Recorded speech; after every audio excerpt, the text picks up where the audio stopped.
my loyalty was with the peace movement, and my loyalty would always be with the peace movement.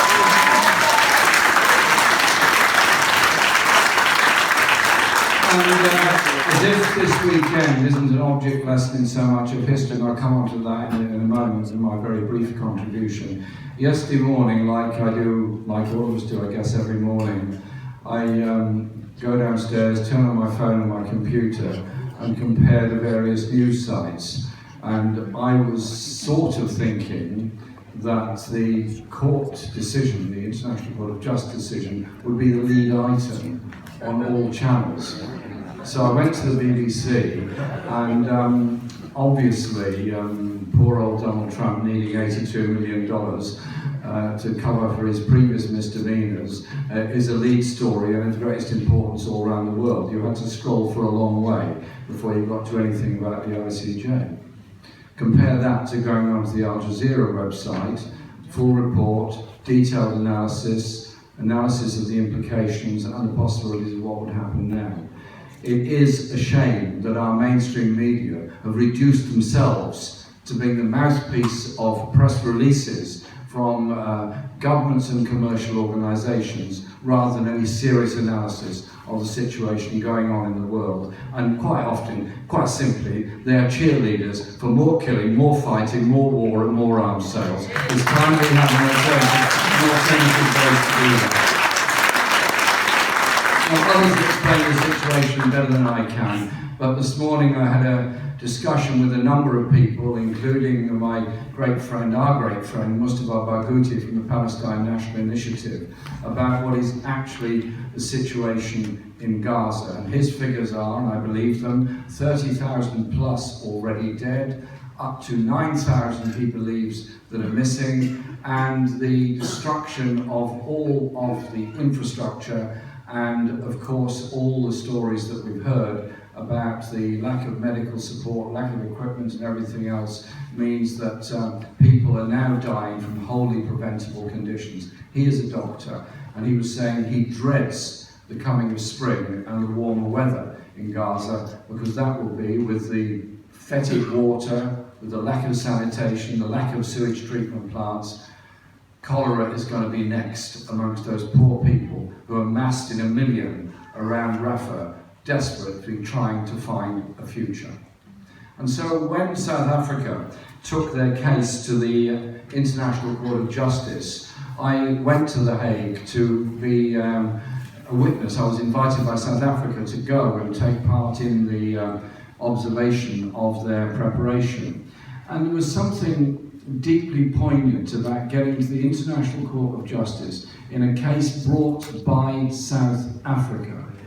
They'd thrown off the shackles of apartheid and haven't forgotten who their friends were, or the words of Nelson Mandela, that the Palestinian people's freedom is part of the freedom of the people of South Africa. And so they put the case in excruciating detail for 3.5 hours, very logical, very strong, very unemotional way they presented it, was in terms of the Genocide Convention, which is a very high bar, a very high legal bar. You've got to show that there was a collective victimhood by an intent, by a state party. In other words, you've got to demonstrate that the IDF, Israeli Defense Force, had a collective punishment against the Palestinian people of Gaza. They put all that case forward absolutely brilliantly, and Israel responded the following day. And then the result finally came out, and I'm sure many in this room were also watching intently the result that came out. Now, I know people were looking for what they believe to be the magic words, ceasefire now, but if you read the judgment, it actually says the bombing must stop, the danger of future acts of genocide must stop, and that humanitarian aid must go through, medical aid must go through, and the duties of an occupying power under the Geneva Conventions are that they must take no long-term decisions on the future of those people, and they must ensure they have health, they have housing, they have education, they have food, they have medical support. The Israeli Defense Force has made sure the people of Gaza have none of those things. And so I think that despite some people's disappointment, actually the action that South Africa has taken has led to a huge change in global opinion and observation of the reality of the way that the Palestinian people have been treated. We should say a massive thank you to the government and people of South Africa for taking this action.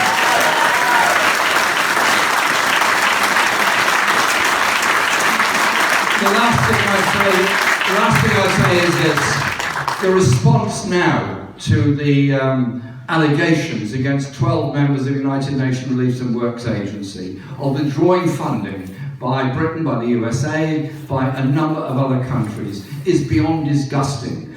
UNRWA has already had over 100 members of its staff killed. I've visited UNRWA schools and hospitals and ambulance service and so many other things. I know the dedication of their team and their staff. They've fed and educated Palestinian people for nearly 4 decades. They have shown their commitment to the people of Palestine. And so we have to demand that the British government immediately restore its funding. Claudia and I will be doing that tomorrow in Parliament. But we also have to demand that the governments around the world now step up to the plate and provide the resources that UNRWA desperately needs in order to help people out of this crisis. And the last thing that Mustafa said to me this morning before he left to go back to Palestine was this: don't despair. The Palestinian people are strong and very determined. We're emboldened and strengthened and enthused by the actions taken by people in Britain turning out in their tens of thousands on demonstrations. So please, don't be depressed and say, oh God, another march through central London.